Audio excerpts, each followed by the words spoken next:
Welcome to Throne and Bugs. No, seriously, they broke a lot of stuff with this update. From trying to interact with things out in the world, NPCs, mystic globes, portals, even trying to get your loot in dungeons. Some of you got completely griefed with the battle pass, all of your crystals turned to potions before you could even spend them, and the auction house getting completely broken. Well, all is not lost. We actually have some info from the devs with regards to those things. They stated their team is aware and investigating the issues impacting the auction house, and they're working on resolving the issue impacting the interact button, which prevented players from interacting with a variety of game components, including getting your loot from certain dungeons. As a temporary workaround, try performing an action that would make your character do an animation. This includes morphing, dodge rolling, or simply dodging. So before you go up to an NPC, either morph and then interact, or dodge roll and interact. A bit scuffed, but that's what you gotta do right now. However,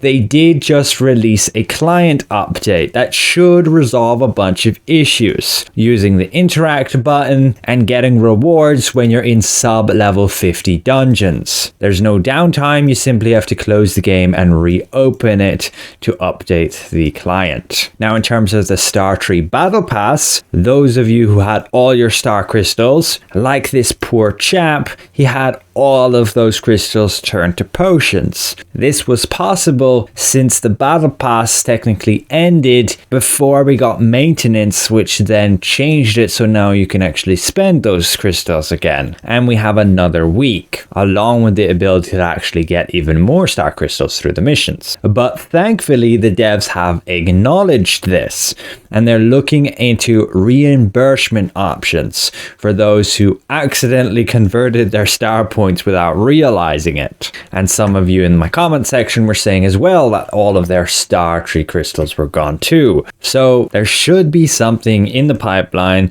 to compensate you for that. But you aren't really missing out on that much. At least if you've already bought all of the growth stones, then there is just a bunch of soul shards here, but they're only tier 1s, and then contract scrolls. But if you're really into your fashion scene, there is the dye and the thread and even the keys. But it's definitely a lot more underwhelming battle pass shop versus this stuff. But jumping over to the auction house and why you might find it being a bit broken, some things you can't buy. The devs said they were investigating it and they decided they're going to have to actually make the auction house unavailable for 1.5 hours at this time. This should address the problems associated with the listings currently impacted on the auction house, but it's a temporary patch because there will still be some listings that are in the incorrect category, but they will still be purchasable, and this remaining issue will be resolved in the near future. And that's pretty much all we got so far from the devs with regards to those bugs. And there are multiple other bugs too, and a particular notable one is cooking. A lot of you are reporting that the recipes were reverted back to their normal state, where you have, say, split rarities. You can see a bunch of players reporting issues on Reddit just here. This guy's saying, did they intentionally revert the cooking changes? We have different tiers again. And it's pretty terrible if you were doing, say, cooking contracts. But I assume that's a bug and yeah, should also get fixed. But no news on it from the devs. People have been reporting that the managed party has been bugging out. Sometimes you're stuck in a party, can't leave, can't queue up to anything, or it's just not working properly. Also, no dev info on that. Contracts randomly not showing on a quest list. But yeah, ultimately, the auction house works if you search for the specific item you want. You can interact with NPCs if you morph beforehand. You can interact with objects if you morph beforehand, with also picking up orbs and chests. But yeah, what a mess. And if you haven't heard already, the Aradis bug should be getting fixed. That's the Aradif staff. Basically, you could gain the passive effect infinitely regardless even what weapon combo you're using, and I believe you can still stack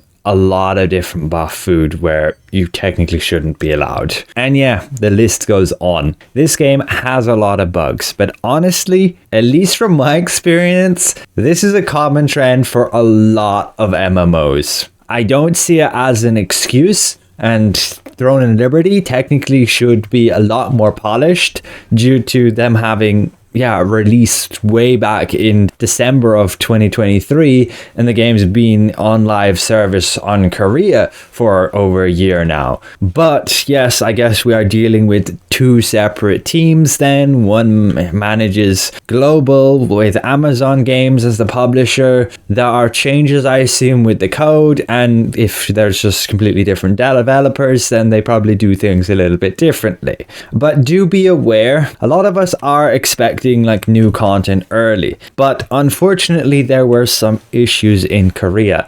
There was an accident with a plane crash and the whole country got put under a period of mourning, and that probably did impact Throne and Liberty. You can see the post from the Korean dev team, and it probably did have a knock-on effect with the development of new updates. Amazon Games is just a publisher, and they do have to change some things, and they probably rely on the Korean team very heavily with when they actually come out with new updates, even if it is things that are already available on the Korean server. Ultimately, all I ask for is more dev communication. It makes it a lot easier for a community to forgive the devs for mistakes if those are at least being communicated. One thing that is really good about the Korean devs is whenever they find a bug, they acknowledge it straight away and put out a notice, and they always apologize for the inconvenience. Ultimately, that's it for this video, and so thanks for watching, and we'll see you guys around. Goodbye for now.